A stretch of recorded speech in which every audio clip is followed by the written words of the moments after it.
Extremely low frequency is the ITU designation for electromagnetic radiation with frequencies from 3 to 30 Hz, and corresponding wavelengths from 100,000 to 10,000 km. In atmospheric science, an alternative definition is usually given, from 3 Hz-803 kHz. In the related magnetosphere science, the lower frequency electromagnetic oscillations are considered to lie in the ULF range, which is thus also defined differently from the ITU radio bands. ELF radio waves are generated by lightning and natural disturbances in Earth's magnetic field, so they are a subject of research by atmospheric scientists.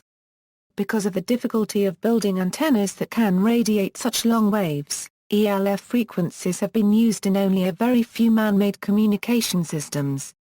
ELF waves can penetrate seawater, which makes them useful in communication with submarines. The US, Russia, and India are the only nations known to have constructed ELF communication facilities. The US facilities were used between 1985 and 2004 but are now decommissioned. ELF waves can also penetrate significant distances into Earth or rock, and through the Earth underground mine communication systems use frequencies of 300 to 3000 Hz. The frequency of alternating current flowing in electric power grids, 50 or 60 Hz, also falls within the ELF band, and power grids are an unintentional source of ELF radiation. Alternate definitions: ELF is a subradio frequency. Some medical peer-reviewed journal articles refer to ELF in the context of extremely low-frequency magnetic fields with frequencies of 50 Hz and 50–80 Hz. United States government agencies, such as NASA, describe ELF as non-ionizing radiation with frequencies between 0 and 300 Hz. The World Health Organization have used ELF to refer to the concept of extremely low-frequency electric and magnetic fields, and have also referred to ELF electric and magnetic fields in the frequency range greater than 0 to 100,000 Hz. The WHO also stated that at frequencies between 0 and 300 Hz, the wavelengths in air are very long, and, in practical situations, the electric and magnetic fields act independently of one another and are measured separately. Military communications: the United States Navy utilized extremely low frequencies as radio band and radio communications. The Submarine integrated antenna system was a research and development effort to communicate with submerged submarines. The Soviet-Russian Navy also utilized ELFs for submarine communications system, ZEVS.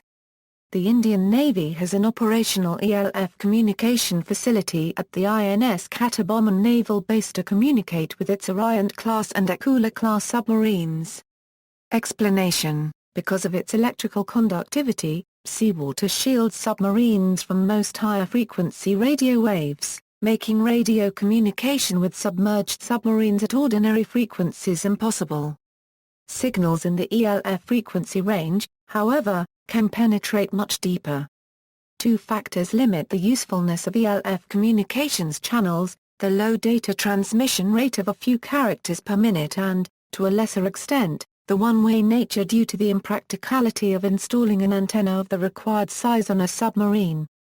Generally, ELF signals were used to order a submarine to rise to a shallow depth where it could receive some other form of communication. Difficulties of ELF communication: one of the difficulties posed when broadcasting in the ELF frequency range is antenna size, because the length of the antenna must be at least a substantial fraction of the length of the waves. Simply put, a 3 Hz signal would have a wavelength equal to the distance m waves travel through a given medium in 1/3 of a second. Taking account of refractive index, ELF waves propagate slightly slower than the speed of light in a vacuum. As used in military applications, the wavelength is 299,792 km per second divided by 50–85 Hz, which equals around 3,500 to 6,000 km long. This is comparable to the Earth's diameter of around 12,742 km. Because of this huge size requirement, to transmit internationally using ELF frequencies, the Earth itself forms a significant part of the antenna, and extremely long leads are necessary into the ground. Various means, such as electrical lengthening, are used to construct practical radio stations with smaller sizes. The U.S. maintained 2 sites, in the Chequamegon-Nicolet National Forest, Wisconsin, and in the Escanaba River State Forest, Michigan, until they were dismantled, beginning in late September 2004. Both sites used long power lines, so-called ground dipoles, as leads. These leads were in multiple strands ranging from 22.5 to 45 kilometers long. Because of the inefficiency of this method, considerable amounts of electrical power were required to operate the system. Ecological impact. There have been some concerns over the possible ecological impact of ELF signals. In 1984, a federal judge halted construction, requiring more environmental and health studies. This judgment was overruled by a federal appeals court on the basis that the U.S. Navy claimed to have spent over $25 million studying the effects of the electromagnetic fields, with results indicating that they were similar to the effect produced by standard power distribution lines. The judgment was not accepted by everyone and, during the time that ELF was in use, some Wisconsin politicians such as Senators Herb Kohl, Russ Feingold and Congressman David Bay called for its closure. Similar concerns have, in the past, been raised about electromagnetic radiation and health. Other uses, transmitters in the 20 Hz range are also found in pipeline inspection gauges, also known as PIGs. Some radio hams record ELF signals from very large homemade antennas, and play them back at higher speeds to catch natural fluctuations in the Earth's electromagnetic field. Increasing the playback speed increases the pitch, so that it can be brought into the audio frequency range. Natural sources. Naturally occurring ELF waves are present on Earth, resonating in the region between ionosphere and surface. They are initiated by lightning strikes that make electrons in the atmosphere oscillate. Though ELF signals were predominantly generated from lightning discharges, it was found that an observable ELF component followed the VLF component in almost all cases.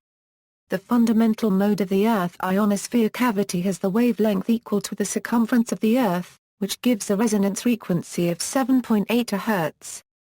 This frequency, and higher resonance modes of 14, 20, 26 and 32 Hz appear as peaks in the ELF spectrum and are called Schumann resonance. ELF waves have also been tentatively identified on Saturn's moon Titan. Titan's surface is thought to be a poor reflector of ELF waves, so the waves may instead be reflecting off the liquid ice boundary of a subsurface ocean of water and ammonia, the existence of which is predicted by some theoretical models. Titan's ionosphere is also more complex than Earth's, with the main ionosphere at an altitude of 1,200 km but with an additional layer of charged particles at 63 km. This splits Titan's atmosphere into 2 separate resonating chambers. The source of natural ELF waves on Titan is unclear as there does not appear to be extensive lightning activity.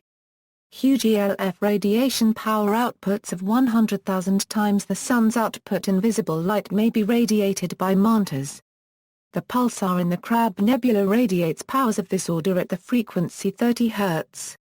Radiation of this frequency is below the plasma frequency of the interstellar medium, thus this medium is opaque to it, and it cannot be observed from Earth.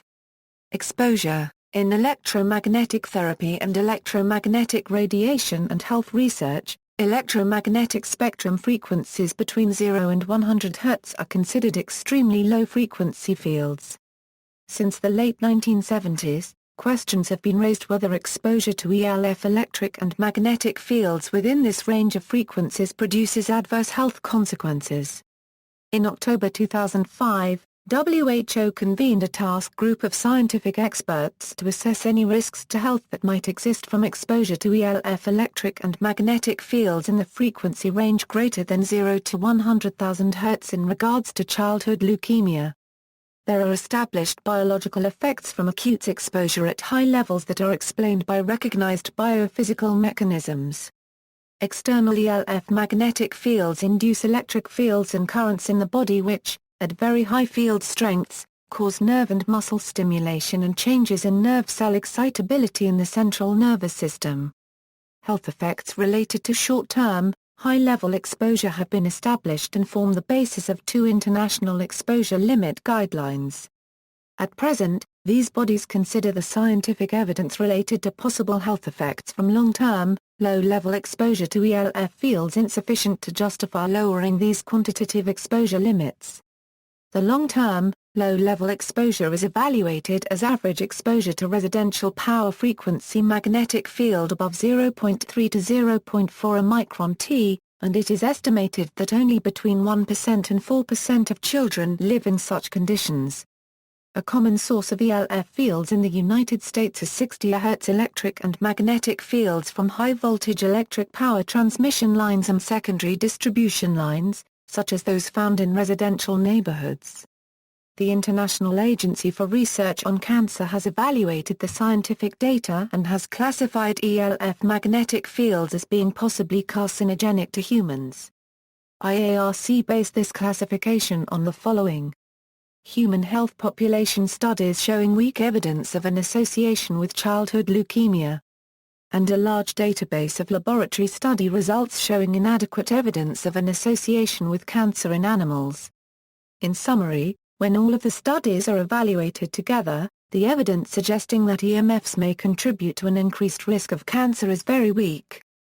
Epidemiological studies suggest a possible association between long-term occupational exposure to ELF and Alzheimer's disease. ELF effects on human nervous system. A study by Riley in 1999 showed that the threshold for direct perception of exposure to ELF-RF by human volunteer subjects started at around 2 to 5 kV per meter at 60 Hz, with 10% of volunteers detecting the ELF exposure at this level. The percentage of detection increased to 50% of volunteers when the ELF level was raised from 7 to 20 kV per meter.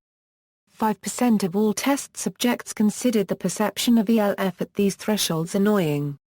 ELF at human perceivable kilovolt per meter levels was said to create an annoying tingling sensation in the areas of the body in contact with clothing, particularly the arms, due to the induction of a surface charge by the ELF.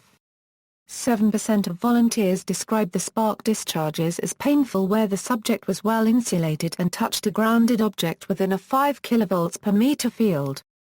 50% of volunteers described a similar spark discharge as painful in a 10 kV per meter field.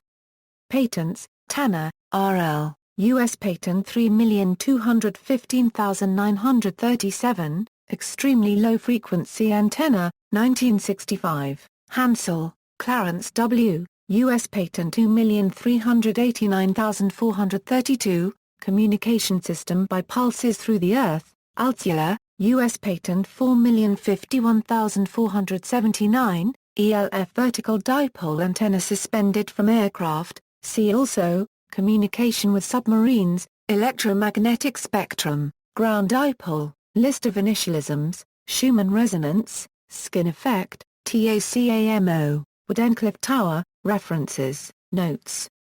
General Information, Non-Ionizing Radiation, Part 1, Static and Extremely Low Frequency Electric and Magnetic Fields by the IARC. External links, Tomislav Stimac, Definition of Frequency Bands. IK1QFK homepage. Extremely Low Frequency Fields, Radio Waves Below 22 kHz, Nature's Signals and Strange Emission at Very Low Frequency, a site specializing in low-frequency signals. Jacobson, Trond, ZEVS, the Russian 82 Hz ELF transmitter, an extreme low-frequency transmission system, using the Real Long Waves Alphalab, Halden, Norway. NASA Live Streaming ELF VLF Receiver.